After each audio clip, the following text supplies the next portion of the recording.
November 11, 2022, Sam Bankman-Fried, founder of FTX, a cryptocurrency exchange company, filed for bankruptcy, losing his entire $16 billion fortune in one of history's greatest ever destruction of wealth, according to Bloomberg, despite accumulating up to $26.5 billion in the course of his career.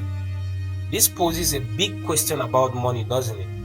Because a great deal of our motivations and actions in life have an underlying need or desire to acquire money. But what's the benefit of acquiring money, given the big issue seemingly is with our ability to manage it more than to acquire it? Debt is an invisible burden being carried by the country's most vulnerable. Research done for Sky News shows the poorest 10% of households with a debt spend a third, 34% of their gross income on repayments. That's more than 3 times the case for average household incomes. And 31% of people experiencing hardship use loans to finance day-to-day spending. That's bills, food, simply living. And among this demographic, 32% are already having difficulties keeping up with debt repayments. Again, these figures much higher than for those on average income. And of course, these statistics are pointing towards the West. But I want you to think for a second about your very own behavior towards money.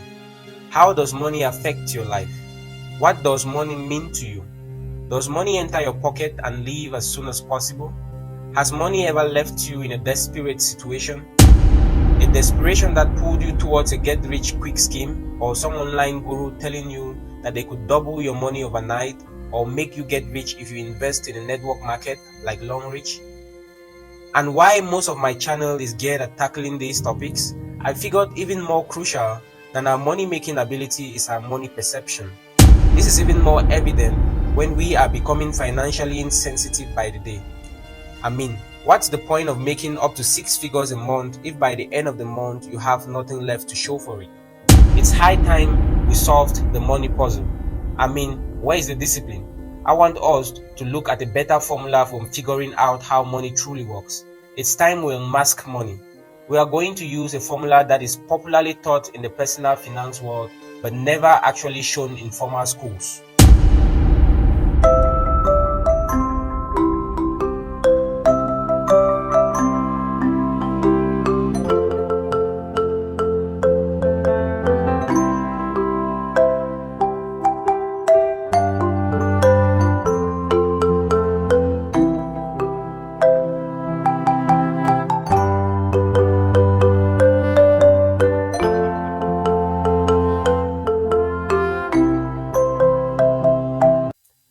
You may ask, what exactly is money, or what does money stand for?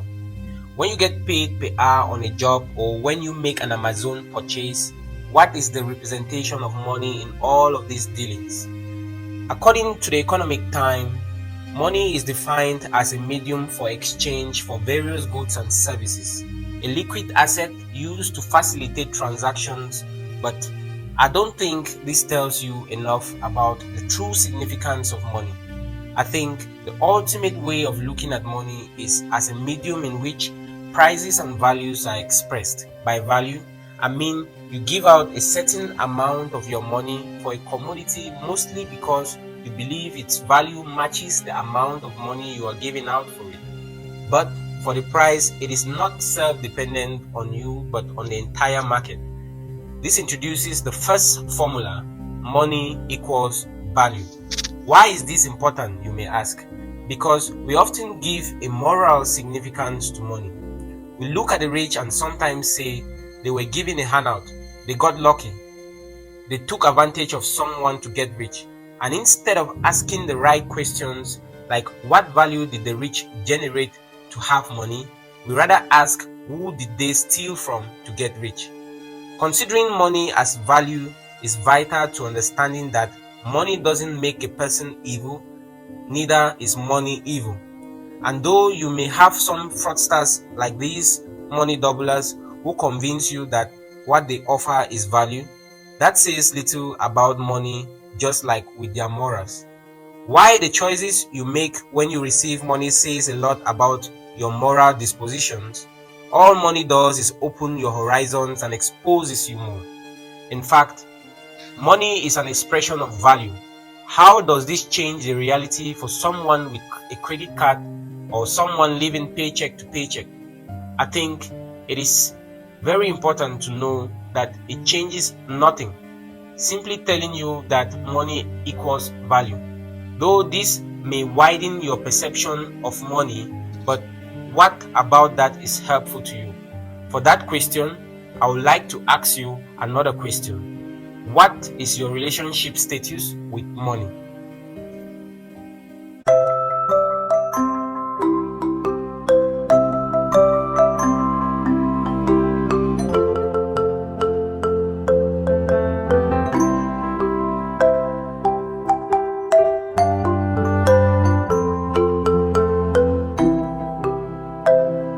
Money will come to you and then leave you. This new relationship is between your income and your expenses. I particularly prefer a more pragmatic expression of this relationship by using production versus consumption. For the most part, you get money when you produce value, often as a job or labor. Money in turn leaves you when you make a consumption. It could be a car, a house, or Netflix subscription. We can sometimes use an individual's net worth as a theory for understanding their relationship with production and consumption. Let's take a minute to flashback into the statistics I introduced at the start of this video. What do you think went wrong? Take some time to actually think and consider how much money has entered your wallet till date, and how much of it is still left with you today, and how much have you invested in business. Do you feel one or both sides of the relationship is unbalanced today? I can almost tell you both production and consumption are unbalanced. But I think the greater unbalance lies in our consumption. 70% of millennials say they are living paycheck to paycheck, according to a survey by Africa Business Insider. And 1 in 10 workers making $100,000 were living paycheck to paycheck.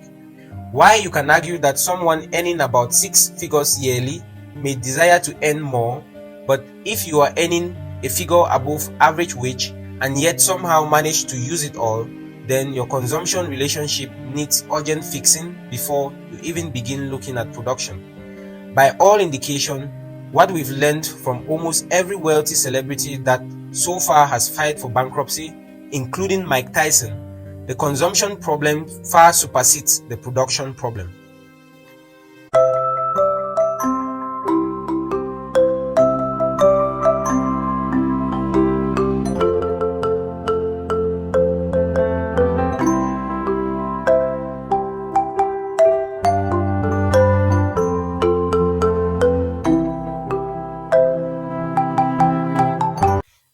Chasing the rat, an endless, self-defeating or pointless pursuit. You may think of it as working a 9 to 5, but this thought is probably given to you by programs that are trying to get you to buy their products. This seems unfair when you think about it.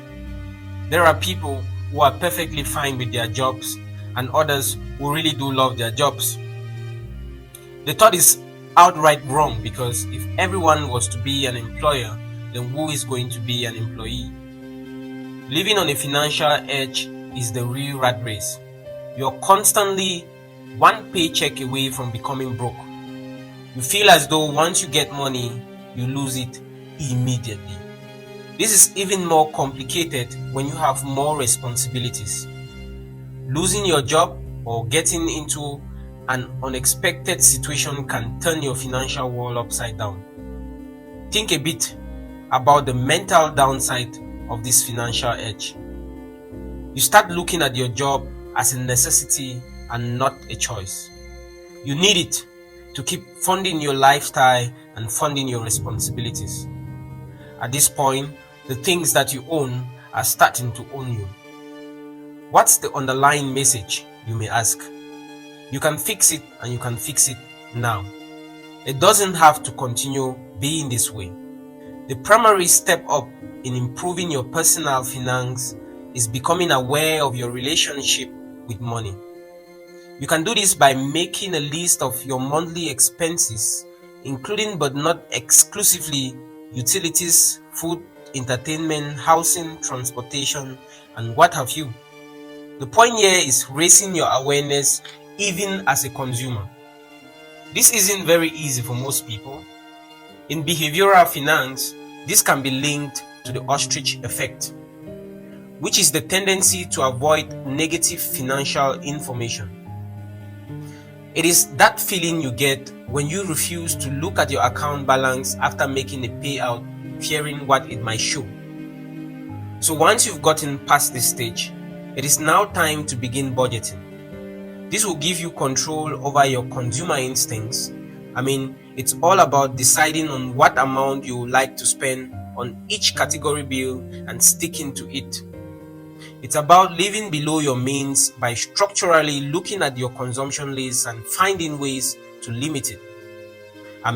Being able to save and invest alongside funding your lifestyle. Before you invest, it is important to keep an emergency fund, which is a cash reserve that is specifically set aside for unplanned expenses and financial emergencies. This fund typically amounts to 3 to 6 months worth of your expenses, and living below your means is highly important. In fact, why will you choose to live a lifestyle that you can't afford? Oh boy, I can surely make an entire video on our financial biases. The ostrich effect was just one of them. We also have the hyperbolic discounting, where people tend to prioritize immediate rewards and satisfaction over future rewards. That's when you choose to purchase a new phone instead of saving up for future investments. And then we have social proof, the tendency to think and act as others around us think and act. That's when people around you consider money as the root of all evil, you most likely think the same. When people around you are buying the latest things, chances are you're buying them too, or at least you're thinking of buying them. Keeping up with the Joneses summarizes this all. It refers to comparison to one's neighbors as a benchmark for social class or accumulation of material goods. They buy a new shoe, you buy one too. They buy a new dress, you buy one too. They buy a new phone, you buy one too. And all these geared at trying to impress or attempting to keep up with others due to social pressure. The problem is, the Joneses are not even neighbors today. Just so we are clear, I do not think buying a new pair of shoes or a diamond watch is a bad thing. Neither do I think consuming is bad. In fact, this video isn't to crucify the materialistic view of the world. This video is about raising your awareness even as a consumer. What's more important to you? Appearing wealthy or actually having wealth? So the rat race is not about living paycheck to paycheck, but it's about living on a financial edge that puts you in constant pursuit of the next thing, a paycheck or a material. This sometimes makes you sideline your life goals in order to keep pursuing these things. Making a list of expenses and budgeting has worked out for so many, and even for me. It feels amazing to talk about living and having a lot of money, doesn't it? But what do you gain when your relationship with money, even as a consumer, makes you lose it all, or having to work non-stop just to fund your lifestyle?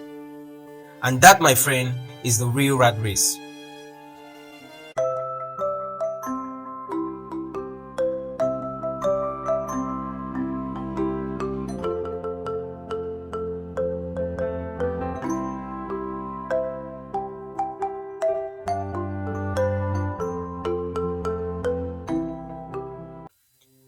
It is now time we talk about making money, or the production side of money.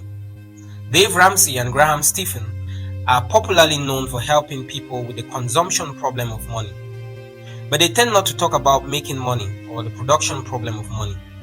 I think I can understand why they do not. It's way easier to reduce your consumption of money than to increase your income.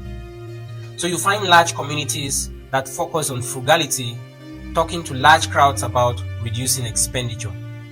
The minimalist community is one of them, with a philosophical position on wealth. Then we have the FIRE community that promotes living frugal, save, invest, and retire early.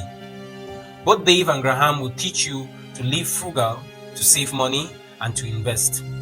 This tends to sometimes work for some people with different income ranges. But if we are being honest here, then Dave and Graham aren't relying on frugal lifestyles to make almost $500,000 a month. They are both using a system of mass scale production. In my video on the money momentum, I equated money to value, and by value I meant finding a common problem, creating a solution for that problem, and selling that solution to the population at mass scale. This is what entrepreneurship is all about. A good business should be able to produce a large amount of value to the people to the extent that your production side or income generating side grows exponentially when compared to the standard job. But respectfully, this is not a route that just anyone can take. You should reflect on your capabilities and if entrepreneurship is best suited in your direction. Increasing your production doesn't strictly define a business, but using a medium to produce that allows you to build a business around it is production. By production, I mean adding value to your society. I use my skills in arts, presenting, programming, designing, and developing to create educational and entertaining products. And thankfully, the market is responding well to it. Your form of solving a problem may be to develop a fitness brand or to develop an application software. For most people, working hard in a 9-to-5 job is their own form of production. But this doesn't have to end there. You can level up by scaling up. Large-scale production equals large-scale income. With the invention of the World Wide Web, it's become even more easier to produce and to make your products go out into the market. This formula about money has worked for me, and I know it will work for you too. Hello there, my friends. Thank you so much for watching. If you reach this point, it could only mean that I added more value to you. So hit the like button today. How? And if you'd like to watch more videos about business, money, and finance, then hit the subscribe button as well. My knowledge on personal finance really did help me a lot, and I created this channel knowing I could use it to add more value to the market. If you'd like to read more about personal finance, I'd like to recommend Your Money, Your Life by Vicki Robbins and The Millionaire Next Door by Thomas J. Stanley. And as you all know me, I really do love Robert Kiyosaki's work on Rich Dad Poor Dad. But with all that being said, I would like to invite you to watch my next video coming up soon. But until then, heads up, hands ahead, capiche, how?